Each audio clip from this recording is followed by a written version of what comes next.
Toshkent tumani Qizg'aldoq mahallasidan sizlar uchun 2,5 sotix yer maydoniga joylashgan tayyor korobka holatda uchastka topib qo'ydim. O'zingizlar ko'rib bitta baho beringlar-da.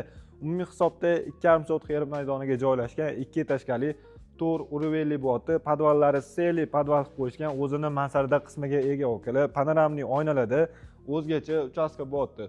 Hovli qismiga bemalol ikkita mashina sig'adi. Alohida bu yerga tapchani zona qilib oilaviy dam olish uchun joy qilib qo'ysanglar bo'ladi. O'rtada katta zeleniy zonani ko'rishimiz mumkin. Endi sizlar bilan ichkari qismidan ko'rib chiqamiz.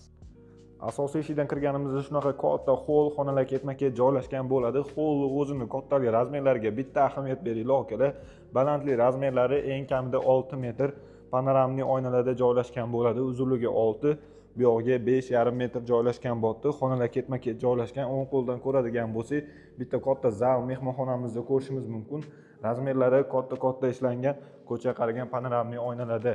Bu yoqda bitta kuxnyamizni ko'radigan bo'lsak, bu yoqda общий sanuzol uchun joy qoldirilgan. Bu yoqda bitta umumiy kattalarimiz uchun spalni xonamiz joylashgan. O'zining ichida sanuzoli bilan sizlar bilan ikkinchi etaj ko'rib chiqamiz. Ikkinchi etajga chiqqanimizda katta shunaqa holni ko'rishimiz mumkin. Xonalar ketma-ket joylashgan bo'ladi. Razmerlarini ko'ryapsizlarmi? Katta ishlangan, alohida ko'chaga qaragan oynalari bor. Xo'p, o'ng qo'ldan ko'radigan bo'lsak, bitta bolalar uchun yotoqxona sifatida foydalansanglar bo'ladi. O'zini ko'chaga qaragan oynalar bor, yorug' holatda.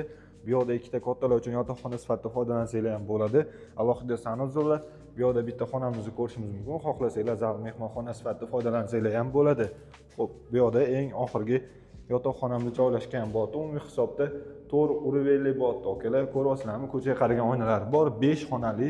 Bu yoqda mansarda qismini ham ko'rishimiz mumkin.